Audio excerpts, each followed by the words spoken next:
After the fight was over, what he said was that, just sign a contract, say yeah, say you want to fight. And what did you think Boots did? Boots gets in the ring after the fight is over. They asked him to come to the ring. So Boots comes down, he gets in the ring, they talking shit back and forth. He's like, yo, I'm gonna make you pay for all this shit they've been talking. Then Virgil goes, yo, it was your corner that started all that, blah, blah. So they're going back and forth about that. He's like, it don't even matter anymore. The time Yeah, is now. He started pointing at his watch. It's like the time is now. We need to go ahead and make this fight. He said, "All right, cool. That's perfect for me. I'm with that. I'm with all the smoke. Like I'm ready for that. I want the fight." Like he said, "All right, cool. Let's get it done." So Boots turns around to Eddie like, "Get the contract, whatever it is. Let's sign the fight and let's get it done." Now I'm done after that. I'm like, okay, cool.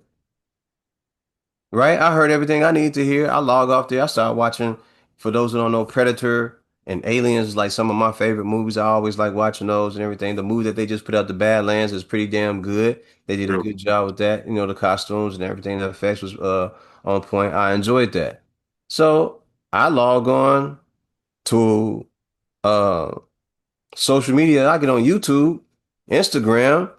These motherfuckers are posting the clips of Virgil Ortiz saying he wants to fight Errol Spence, which is his biggest fight. That would be the biggest fight of his career, the fight that he's always wanted. Like Yeah. he's asking him for a guy that got knocked out 2 years ago by Bud Crawford and hasn't fought since. Right. The same thing with Erickson Lubin. So you want to fight guys that you know that you can pummel? Right. Like, is No, that what you're doing? Like, you trying to pummel guy down? No disrespect to Erickson Lubin because he did have a win streak real fast of like 2 or 3 wins where he just had great boxing decisions. I think he might have knocked one of those guys out.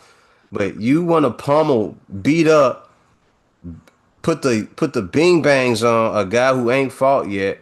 And right. even though Errol wants to That's come back just and great. even though Errol wants to come back to a really good fight, like that's not the guy you should be wanting to fight. Why are you changing your mind all of a sudden? So then I hear the talk of Oscar De La Hoya. Oh no, they don't. They gotta have the money to fight, or Virgil and all. So for those who don't know, in boxing, anytime someone starts putting a ticket price on what they want for a fight, they pricing themselves out so you can't reach it. I'm just giving you out the game. Anytime you hear guys say, "Oh, it's gonna take 15 million to get me in the ring," Yeah, they trying to say they don't think you got it, or they trying to say, "Oh, I don't want that fight." That's their way of saying I don't want that fight, right? that makes sense. Yeah.